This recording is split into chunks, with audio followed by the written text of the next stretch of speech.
भेट झाली मुख्यमंत्र्यांची, काय नेमकी नाही, चर्चा? नाही, काय चर्चा सासवडला जे आमचं परवा तिघांचं ठरलं होतं त्या दृष्टीने सासवडला सीएम डीसीएम दोन्ही डीसीएम अशा पद्धतीचं जी सभा होणार आहे त्या सभेच्या संदर्भामधली तारीख आणि हे ठरवण्यासाठी, त्याचबरोबर इतर मतदारसंघामध्ये संघटनात्मक बाबी, त्याच्यानंतर तुम्हाला बाकीचं काय काय करायला असं 2-3 मतदारसंघाच्या बाबतीतली जी माझी माहिती होती ती त्यांना शेअर करून पार्टीसाठी याच्या संदर्भातली चर्चा झाली. तर महायुतीची जी सभा होणार आहे सासवडला, त्या सभेला साधारण काय गर्दी असणार आहे?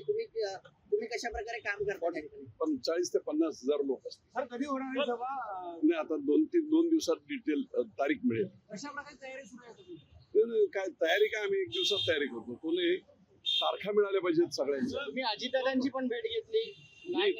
हेच सभा जे मी लोकांना प्रेसमधून सांगितलं की कुठच्या पुरंदर हवेलीच्या आणि संपूर्ण बारामती लोकसभा मतदारसंघातल्या महत्वाच्या ज्या डिमांड्स होत्या तर त्या सगळ्या जनहिताच्या त्याच्या संदर्भातली चर्चा वगैरे ती तिथं.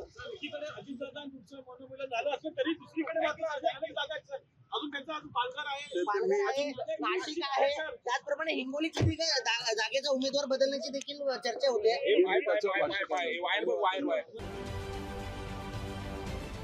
राजकारणातील प्रत्येक अचूक बातमीचे सर्वात आधी अपडेट्स मिळवण्यासाठी सरकारनामाच्या सर्व सोशल मीडिया प्लॅटफॉर्मला लाईक, फॉलो आणि सबस्क्राईब करा. तसंच सर्व नोटिफिकेशनसाठी बेल आयकॉन प्रेस करायला विसरू नका.